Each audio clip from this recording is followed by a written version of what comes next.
Welcome to SAM Conversation, a program of South Asia Monitor.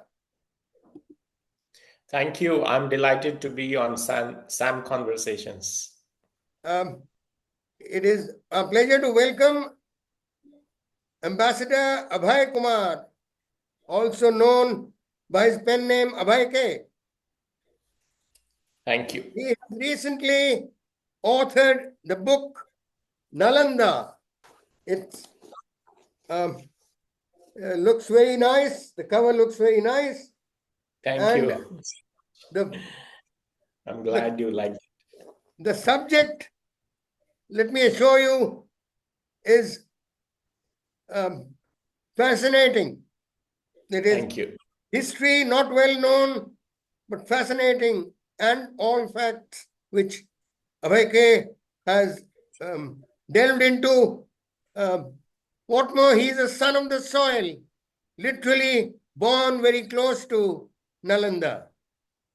Yes, from Rajgir, which is just 10 kilometers away from the site. Pleasure to have you with us.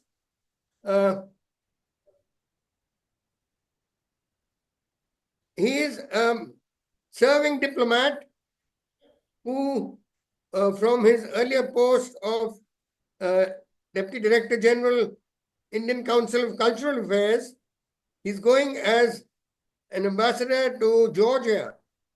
Am I right to say this is the first time we have a consulate in Georgia? Right now, we have this is the first resident mission which will be open. Yes. But we already had concurrent accreditation from Armenia. Okay. Earlier, yes. Abhay K is not just an author. He's a poet. He's a poet with much published, much published work and awards. And as far as his book goes, it's 24 pages of his introduction, followed by 8 chapters, which are, I think, which cover a very important part of history from the 5th century Common Era till 17th centuries or so, until the 17th century, when towards the end of 1100s, it was plundered by Bakhtiar Khalji. Bakhtiar Khilji, one of the earlier plunderers of Sone Ki Chidiya. And I think I will. It's time. I stopped and handed you over to Abhay K. Please take over and put us through your 8 chapters, which explain a lot. So Nalanda, the story of Nalanda begins during the time of Buddha himself, that is 6th century BCE. And Buddha, comes from Kapilavastu. He arrives at Rajgriha, which was the ancient name of present-day Rajgir. It was the first capital of the Magad, which became an empire later on. At the time of Buddha, it was one of the Mahajanpadas.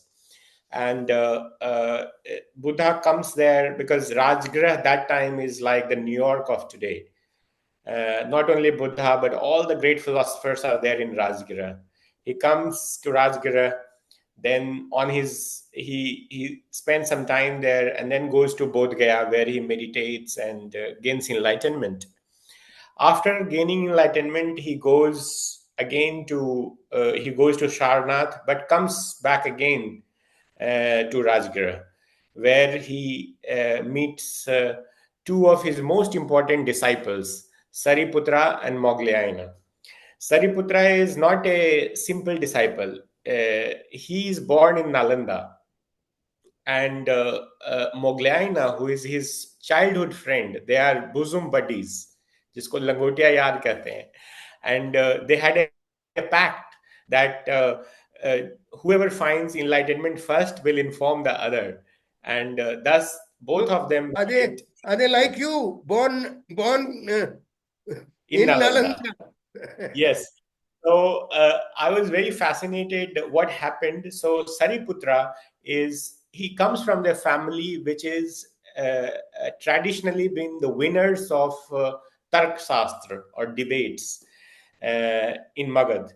And his father is not an ordinary man. He is a very well learned scholar and a winner of debates in the court. So Sariputra is in search of, along with Mogliana, they are searching for enlightenment. They are searching for spiritual awakening, and they are disciples of a philosopher called Sanjay Belati Putta. When Sariputra hears the words of Buddha, which is Ye Dharma Hetu, he uh, he achieves the first stage of enlightenment, and then along with 500 of the followers of the another philosopher Sanjay Belati Putta, he goes to Buddha and becomes the disciples of Buddha. If I may Buddha please, is, if I may please stop you here, could you yes. clarify Buddha that you're referring to? Is it Gautam Buddha? Yes, the Gautam Gautam Buddha, Buddha, the the Buddha, very first. the Please. very yes. So the Gautam Buddha, as a reward, he makes him the first chief disciple, and Sariputra he becomes not only the first chief disciple but also is known as the Dharma Senapati in Buddhism, and he plays the most important role in canonizing the teachings of Buddha, and also for formulating rules for the Sangha. So he is the right hand man of Buddha. Without him, Buddhism would not be possible. 300 years later, when Emperor Ashoka, he adopts Buddhism after the Kalinga War, he goes back to Rajgriha from Patliputra and goes to Nalanda, where he erects a stupa in honor of Sariputra, the Dharma Senapati, because he is the man who is responsible for the growth of Buddhism. So, But he is and given a name, Senapati. Senapati Dharma is Dharma Dharma Senapati is yes, very, very nice combination, exactly. Senapati otherwise is a commander in war or in armies. Right. Sena, So Anyway, he's the commander of the right action, Dharma. So Ashoka, third century BCE. Now we are in the 300 years before Common Era, and he makes a stupa for Shariputra and also establishes a Buddhist vihara along with the stupa in Nalanda. And this is the site around which the Mahavihara grows later on from 5th century AD. So this is 300 years before Common Era, when the Sariputra stupa is built by Emperor Ashoka. Around that stupa, uh, viharas come up, first of perishable materials, and it goes on for hundreds of years. 300 years later, we have one of the greatest philosophers of all time, Nagarjuna, coming to Nalanda. yes. Yes, he is not from Magad. He is from South India. He's from the Vidarbha region. So he does not speak Magadhi, which was the language of Buddha. Yes. He speaks Sanskrit, and he comes up with this great philosophy of Sunyavad or Madhyamaka. So that is the software or philosophical foundation of Nalanda. He lays the philosophical foundation of Nalanda. And he not only lays the philosophical foundation, but he also authors Pragya Paramita Sutras, which are the key sutras for the Mahayana Buddhism. And though he writes himself, he attributes these sutras to Bodhisattva Avalokiteshvara. And he says that these were given by Bodhisattva Avalokiteshvara to Shariputra on Gridhakut Parvat in Rajgrah in 6th century BC itself. So he antiquates it 600 years before him. And he says that he has merely retrieved these sutras from the Nagas, the great Nagas. So, so Could now, you explain the Nagas? so Nagas, there is a cult of Naga worship in ancient India. It predates Hinduism, predates Buddhism, and all religions. So, I request you, because Naga is a term given to tribals in the Northeast also. right, So. right. So Nalanda is a place blessed by a Naga, and that's why it's known as Nagananda, Naga Ananda, where Naga is blessed or Naga is pleased. So Naga, the Nag, the serpent. Yes, the serpent. Serpent, hence, yes. That's, you have the serpent on the cover, and not only that, as per the legends, Nalanda is actually a serpent. It's the name of a serpent who lives in a pond full of lotus and surrounded by mango groves. So that's what Nalanda is. So this is a place which is even today, if you go to Rajgrah, you will find a Mani Yar Mutt, which is worship of the Nagas or worship of the serpents. So whole area in Magad, serpents were worshipped, and not only in Magad but before throughout India actually. So even early Buddhism, you have lots of trees and serpents because Buddha is not depicted in his image form for a long time. So this have been worshipped in Hinduism since Hinduism began. Yes, even today. The Nagarjun word comes from Nagarjun. Right. But Hinduism itself comes much later. There is no word Hinduism during the time of Buddhas. Yes. Or even during even in the 5th century AD, there is no word Hinduism. So Hinduism, Hindu word itself is a geographical denomination, used by, which comes from Sindhu. Sindhu, It's a yes. corruption of Sindhu. Sindhu, yes. So so these are known as the word Indus itself is a corruption. Correct. Yes. It's from that river, the Sindhu River, that we believe our civilization began. Exactly. So so everybody who lives this side of Sindhu is a Hindu, and it's a geographical denomination. And earlier, so serpent were worshipped, by the people, people who lived in this land. So that's the story I tell, in the first chapter, which is how Nalanda and Rajgraha are like twins. They complement each other. They are like one sacred geography, along with Bodh Gaya. So that's the importance of Nalanda. So because of Shariputra, because of Buddha, who himself spent many years visiting Nalanda, preaching there, Nalanda becomes an important sacred place. And not only Buddha, but before him, the worship of the Nagas there, Mahavir himself achieved nirvana in Nalanda itself, in Pavapuri, which is part of Nalanda. So you have not only Buddha himself and Shariputra, but Mahavira as well, but also other Makai Gosal, other philosophers also frequenting Nalanda. And this is a very sacred place even today, where you have sun worship these days. So Nalanda remains an important place by all, from the sacred point of view. Now, the second chapter, I tell the story of these two legendary sons of Nalanda, Mogglayana and Shariputra. what was their life like, how did they grow, what was their, where, what were their teachings, what contributions did they make.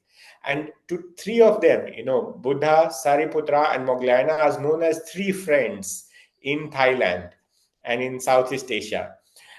In Nalanda, people have forgotten about Sariputra. I had no idea about Sariputra, until I Oh, started researching for this book. And but Sariputra is a celebrity in Southeast Asia. Sariputra and Moggallana are sacred figures. So recently, when the remains of Sariputra and Moggallana was taken to Thailand, thousands of people thronged the streets when to. was this? This was, I have written in the book, it was last year. Wow. So, 20, yes, 2024. yes. Wow. So, Wow. so they are venerated there, and they are So, great figures. so But are they we have to been thank you? Are we to thank you for the clarification that Nalanda first means a nag, a snake, right, true that. and and that it began as Buddhist, Yes, yes. So because it began as, exactly. So am I right to say that this was not made clear uh, in by earlier writers or right. No, it's very clear. It began as a Buddhist place, because it's a physical foundations are led by Emperor Ashoka by building the stupa of Sariputra there. uh, uh, Uh, and it's a and Buddha himself, in fact, who visited there, prayed there, preached there, and the place he preached is called Mool Gandha Kuti, and the Mool Gandha Kuti and Sariputra's stupas are not far from each other. They are located very close to each other. And so you have, but the physical foundations are led by Emperor Ashoka, and then the philosophical foundation of Nalanda is led by Nagarjuna in the 1st to 2nd century AD, Common Era, CE. So then in the 5th century CE, Common Era, you have the first concrete planned vihara being founded by the Gupta, Kumar Gupta I, or Skanda Gupta. So he founds in 427 CE, he founds a physical, physical means concrete structure made of bricks, a stupa, not a stupa, a bihara, bihara for Bihar. where, The exactly. present word Vihar Yes, comes from, comes from Bihar. Yes. Vihara. So exactly. So that is founded in 5th century CE, and from 5th century onwards, you have Nalanda developing as a Mahavihara. So one after another, many Biharas are built, and you have a row of Biharas. Row means they are all in linear pattern in one form. So one side you have the row of Biharas, and another side you have the row of temples. So Sariputra, the stupa itself, after 7 phases of constructions, becomes a temple. It becomes a chaitya, and you can, the tallest structure even today at Nalanda is actually Sariputra's stupa, and you can still. How high would that be? It's very high. In fact, even after even after ruin, in the ruin form, it was the great central tumulus. It was the highest rising tumulus, or I mean, mound. approximately, like, what can you compare its height to? I think it would be over 100 meters. Wow. This one, So even in the ruin. all Yes. these stupas are apart from their Mhm. spiritual, the spiritual source, they are an Mhm. architectural. Each of them is an architectural work also. Truly, and particularly the Nalanda one, because Nalanda's Sariputra's stupa led to the evolution of Panchayatana architectural form. And Panchayatana architectural form is what you can see today at the Mahabodhi temple in Bodh Gaya. You have one shrine, main shrine in the center, and then you have four smaller shrines as pillars, or as subsidiary shrines, and they are connected with a pradakshina path or circumambulatory path. So this architectural form evolves in Nalanda at that Sariputraja Stupa. And if you can imagine a giant Mahabodhi temple, that was Sariputraja Stupa in its heyday. So and other temples which were like a row of temples which were as large as that. And they are even today, if you go and visit the ruins of Nalanda, you will see how large the plinths are. Like the base is so huge, so large, that imagine the height of those temples. They would be really truly remarkable. It is fascinating to think, to try to think about the origin of uh, thousands of temples made all over, you know, mm, Mhm. all over the physically, geographically, what is India today or Bharat, and then Mhm. even outside Bharat, and made by the same Mhm. people. Correct. So you They are, also have the world's largest Buddhist complex is in Borobudur, Indonesia, and uh, the architectural plan of it's a three-dimensional mandala, and the architectural plan of that mandala evolves at Nalanda in Vajrayana Buddhism. So you have the blueprint of the three-dimensional mandala being developed at Nalanda, and which gives rise later to the largest structure, Buddhist structure in the world, in Borobudur. So, so these are that I'll come to the later on. But the third chapter, is about Borobudur. Pardon me, yes, when they say Borobudur, the does it mean have something to do with the largest? Borobudur? it's yes, it's like the large Buddha, There you are. Bado, Bado, yes. Bado. Yes, yes. So, and Budur is like Buddha, So it's a giant, Buddhist site. So obviously there are connections. But the third chapter in this book, I deal with the who were the great masters of Nalanda, who were the teachers, who were the students who made Nalanda such a great place of learning. So this is a very important question to ask because we have forgotten about them. So then I, take the readers through the lives I of know these great you people. have a very long list there. It was Yes, very interesting to go through that list. right. Nagarjun is So one. yes, Aryabhatt.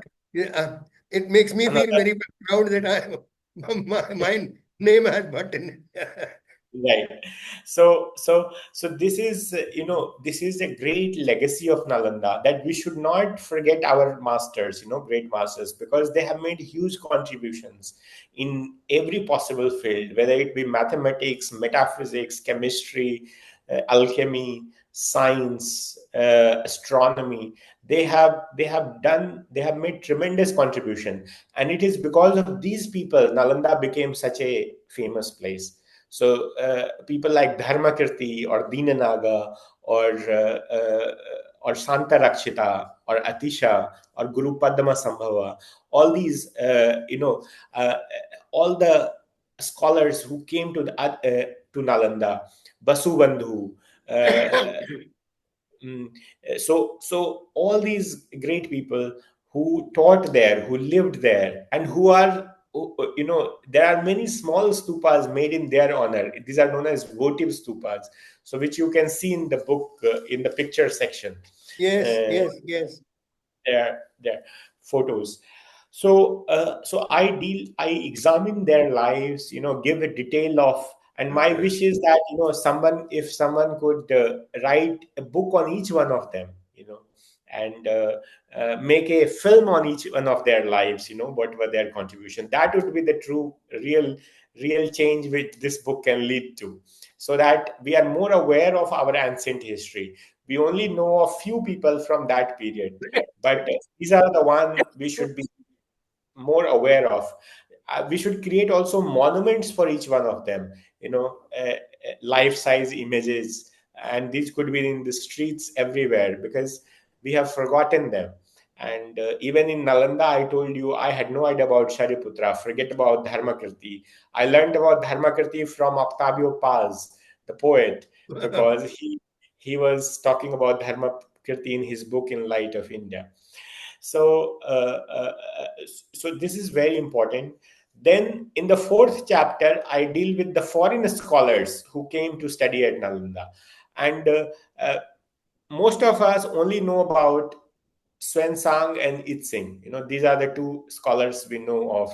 But and in passing reference Fahian, but these were not the only scholars who visited Nalanda from abroad. There are many more scholars who came. Thousands of scholars came to study Nalanda at Nalanda. And Itzing, he has written a book called on the biography of 56 monks who he met during his stay at Nalanda. And I have tried to give a brief description of the lives of these monks. So, and these were only in 10 years period when Itzing was in Nalanda. Imagine the centuries of information we have no access to. Uh, Itzing came in 7th century, Xuanzang came in 7th century, but we have no account of 8th century, 9th century, 10th century, 11th century, 12th century, 13th century. We don't have any account of those periods, and only 10% of Nalanda has been excavated. So 90% of the university remains to be excavated. So imagine how much information is buried there.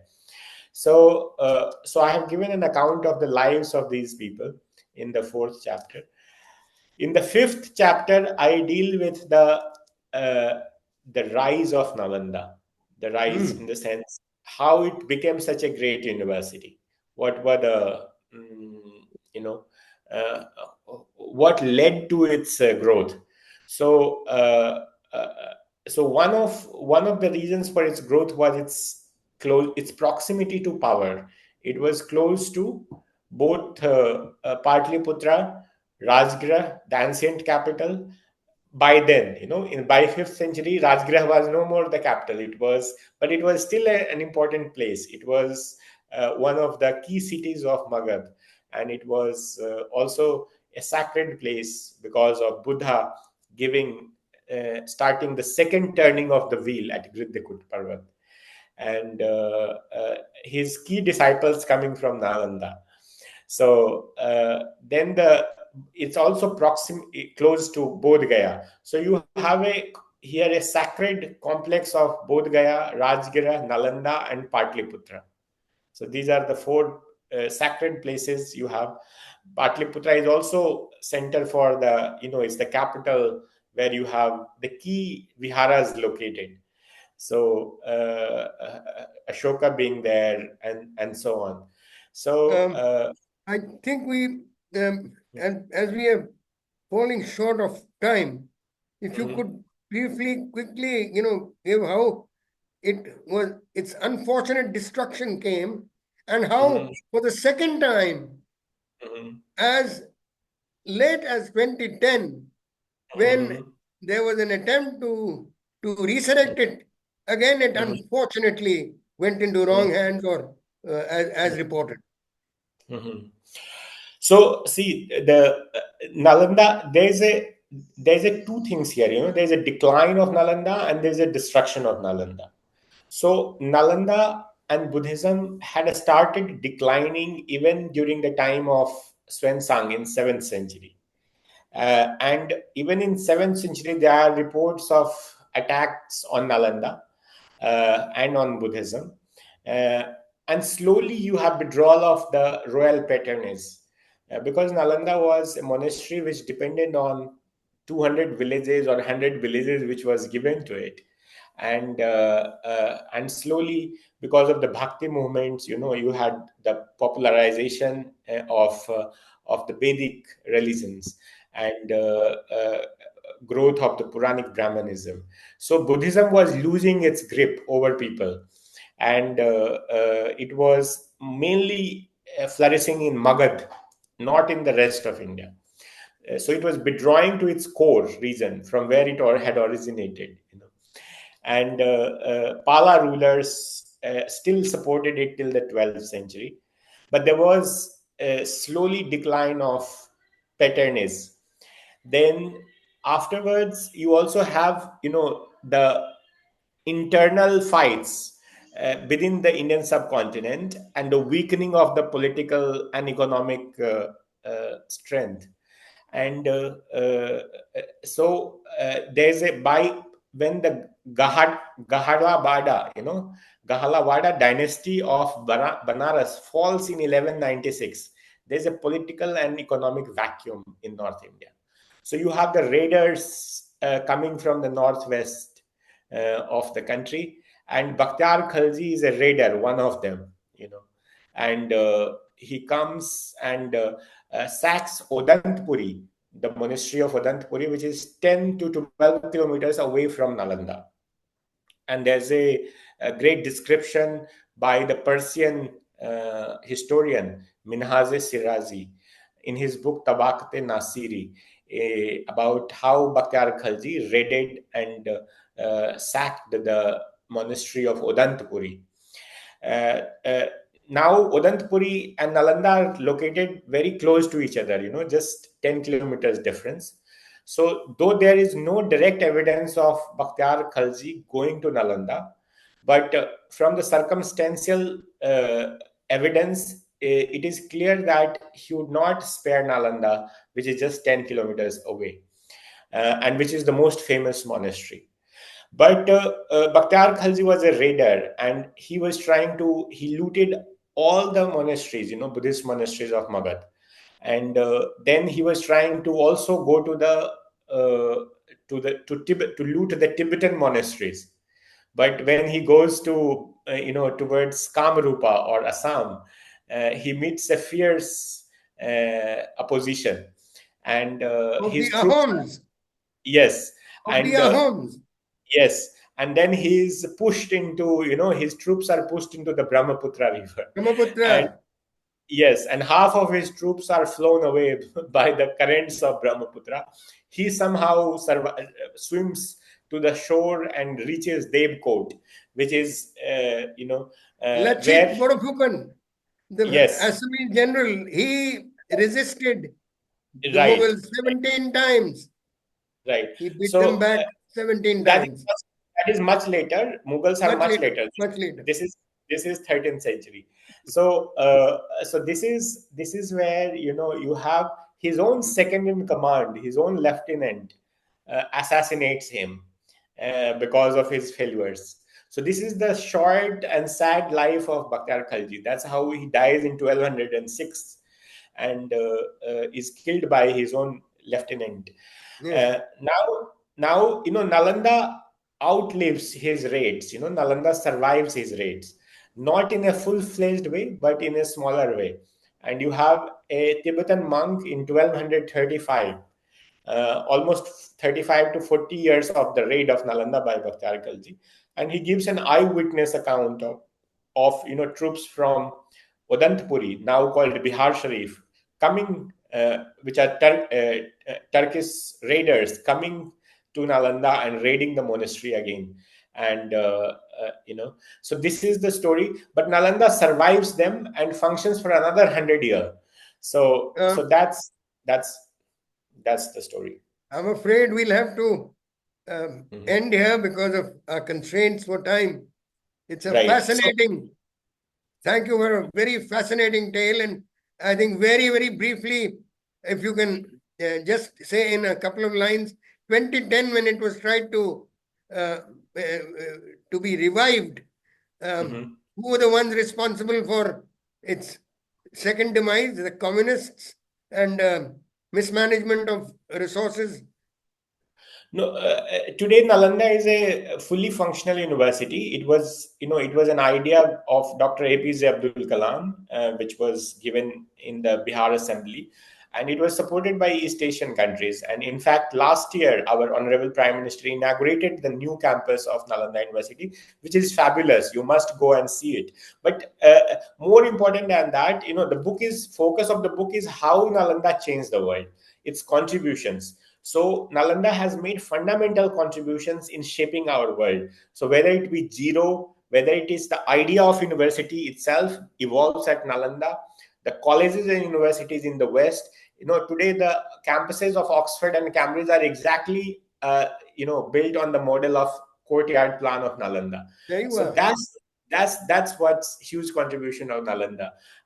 Zero, the world uses today, comes from Aryabhat, who was the first to use it. It happened at Nalanda because the metaphysics of Sunyata and mathematics of Sunya, came together. So Nalanda had made tremendous contributions, in medicine, in philosophy, which are still practiced in art. The miniature paintings you see today, and most oldest miniature paintings in India are actually, are done at Nalanda.